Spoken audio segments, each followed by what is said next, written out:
them. And this is something which is quite important. If we are not able in this country to be American citizens, Muslim and non-Muslims, and to be critical, and not to see our loyalty being questioned because we are critical, how could we get the sense of belonging? So if, for example, me, I'm banned from this country, have been banned from this country because I speak my mind, I get the message. In fact, I'm not one of you. You are putting me outside, say, no, you are banned from us. So this is exactly what is happening with people like this. We push, we push, we push, we kill in Iraq, we kill in Afghanistan, and when we need a critical discussion here by saying, no, we don't agree, it should be open, and we should not be suspected, it's not working. So you get everything except this sense of belonging. And if you don't get this sense of belonging, which is the psychological integration to your society, meaning if I want to change the policies in Iraq, I should be a citizen in this country to vote and to be critical and to reach out. This is where I belong. This is my country. If I don't get this sense, I'm going to end up like this, exactly like in the same way Muhammad Siddiq Khan, after just before the bombing in London, he was saying, you are killing our brothers there, we are going to kill you, you and us, our brother and you. So, but he was born and raised in Britain, exactly like him, he was here. So it's a deep question here. It's a deep dimension that we have to understand, that critical discussion is important, to feel at home here is important, and then with this kind of understanding, I will challenge this understanding of Islam, of course, by saying, you know, we cannot be loyal to the United States of America, and this very black and white attitude, dogmatic mind. I can understand that it is coming out of frustrations, but I disagree.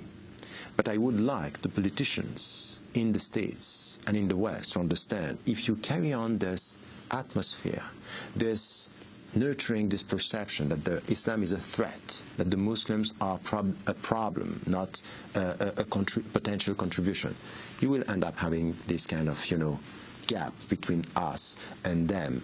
And you ask yourself sometimes, is it not what some populists want? This is not what exactly they are doing. This is not what Bush was willing, just to push us to, they don't like us, they don't like our democracy, they don't like our, who is this they you are talking about? Who are they? It's the Muslims, we are not targeting the Muslims, we are targeting only the violent people, but the whole rhetoric and the narrative behind is very problematic. So I would say we have, as a Muslim, I should, and I am, criticizing these kind of statements, but I would also be heard when I'm saying to my fellow citizens, if we don't change the narrative, our mindset in the way we deal with all this, we are not going to help people to go beyond this and say, okay, you are my people, I'm critical towards my government in the name of my principles, not only because I am a Muslim, but because killing someone is wrong. Killing, even if torture is wrong, even if you suspect someone, you cannot kill him that way. So I would say that this is something that we have to share together. How would you respond to criticism that has come from some feminists of your position on women's rights and gay rights? Can you explain what your position is? You know, it's quite funny because I'm considered by many Muslim women as a feminist, and in my book I wrote The Birth of Islamic Feminism. So I have been for the last 25 years saying that Islam has no problems with women, but Muslims have, and we have to reform their mindset and their understanding. So I'm advocating this. I'm not advocating this sitting here. I'm advocating at the grassroots level, working with women and pushing them to get rid of this victim mentality as a woman. Say, be autonomous, learn your religion, and then free yourself from any kind of alienation. And we are facing two problems in Islam today. What I call reductive approach, literalist understanding of some of the verses of the Quran, and the other thing is projection, is the cultural projection onto the texts, you know, and confusing Islam with a Pakistani or an Arab or an African reading of the scriptural sources. So we have to free ourselves from this. So I would say to the feminists, some of them, because you said some of them, not all, I'm supported by many feminists, even in Europe, saying, oh, this is a very important step that I'm pushing in that direction. But for example, when you have feminists saying, if you say to a woman that she has to wear the headscarf, it's by definition against feminism. I say no. What is against feminism is to say to a woman, you have to do this or to do that. You want to wear the headscarf, do it. You don't want, don't wear it. This is your freedom. This is why I'm against the Saudi imposing it onto women. But I'm against France telling to the young girls, you have to remove it because this is the only way to be free. I think that these are two wrong options.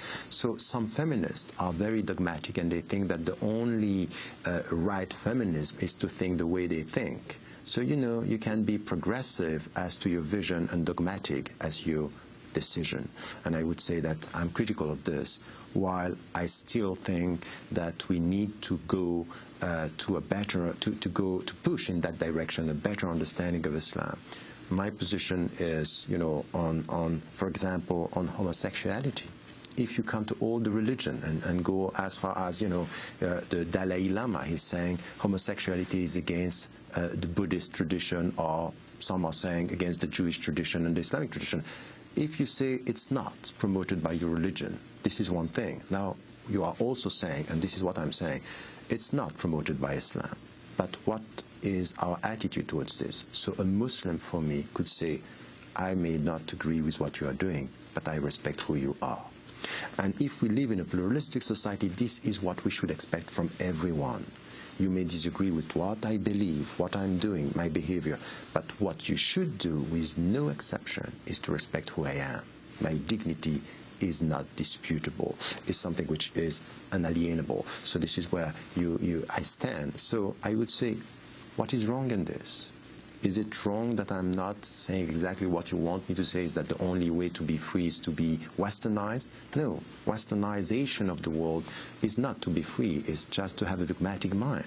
And I would say, let the people find their way, but still, yes, we still have a lot to do within the Muslim majority countries and the Muslim communities.